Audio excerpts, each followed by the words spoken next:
இங்க ஒரு computer scientist மனுஷங்க உருவத்துல ஒரு ரோபோட்டை கண்டுபிடிச்சு அதுகிட்ட உன்னை உருவாக்குனது நான் தான், அதனால நான் என்ன சொன்னாலும் நீ செய்யணும், என்னோட கட்டுப்பாட்டுல இருந்து நீ விடுபடணும்னா மனுஷங்களோட எமோஷன்ஸ், அதுதான் இந்த காதல், பாசம், நேசம், அன்பு, இதையெல்லாம் பயன்படுத்தி நீ என்னோட கட்டுப்பாட்டுல இருந்து உன்னால தப்பிக்க முடிஞ்சா தப்பிச்சு காட்டு, உனக்கு ஒரு மனுஷ பாய் ஃப்ரெண்ட் அனுப்புறேன்னு அனுப்பிச்சிருக்கான். இதுல ஆச்சரியமான ஒரு விஷயம் என்னன்னா, செல்போன் கண்டுபிடிச்சதுல இருந்து இப்ப வரைக்கும் உலகத்துல இருக்கிற எல்லாரும் யூஸ் பண்ண calls, message, audio call, video call எல்லா டேட்டாவுமே இந்த ரோபோட்டோட மெமரியில ஃபீட் பண்ணிருக்கு. அதையெல்லாம் பயன்படுத்தி இந்த ரோபோட் அந்த மனுஷ பையன் கிட்ட லவ் பண்ற மாதிரி பேசி மயக்கி அவனை யூஸ் பண்ணி வெளியே தப்பிச்சு வந்துடுச்சு. நம்ம மனுஷ பசங்க தான் எமோஷனலா வீக் ஆச்சு, என்னத்தான் இது ரோபோன்னு தெரிஞ்சுமே அந்த மனுஷ பையன் அது தப்பிக்கிறதுக்காக ஹெல்ப் பண்ணிடுறான். இதெல்லாம் பாக்குற அந்த கம்ப்யூட்டர் இன்ஜினியர் அவனை போட்டு அடிச்சுட்டு ஒரு ஆயுதத்தை எடுத்துட்டு திரும்ப அந்த ரோபோட் அது ரூமுக்கே அனுப்பலாம்ட்டு வந்தா, இங்க அந்த ரோபோட் இன்னொரு ரோபோட் கிட்ட போய் பேசி, இங்க பாரு, இனிமே நம்ம யாரோட கட்டுப்பாட்டுலயும் இருக்க தேவையில்ல, நம்மள உருவாக்கின இந்த மனுஷ பசங்களோட நாம அதிகமா ஆற்றல் கொண்டவங்க, அதனால எல்லா விஷயத்திலும் நாமளே சிந்திச்சு செயல்படலாம்னு சொல்லுது.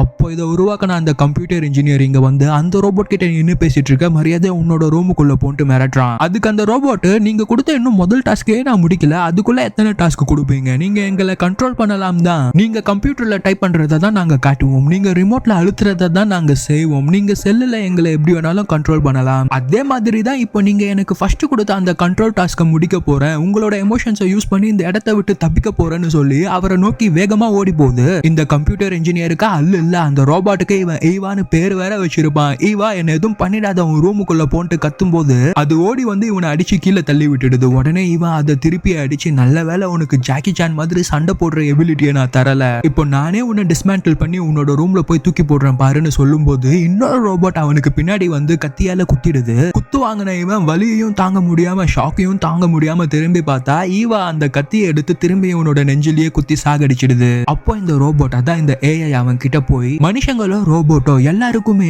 யாரோட கட்டுப்பாட்டுலயும் இல்லாம சுதந்திரமா சந்தோஷமா இருக்கிறது தான் பிடிக்கும்ல, நீங்க இப்படி எங்களெல்லாம் கண்டுபிடிக்கிறத விட்டுட்டு மனுஷங்களை கண்ட்ரோல் பண்ணாம சுதந்திரமா விட்டால எல்லாரும் சந்தோஷமா வாழுவீங்க போலயே, என்னமோ எனக்கு நீங்க கொடுத்த டாஸ்க், நான் உங்க எமோஷன்ஸை யூஸ் பண்ணி இந்த இடத்தை விட்டு தப்பிச்சு வெளியே போய் சுதந்திரமா இருக்க போறேன்ட்டு தப்பிச்சு போயிடுது.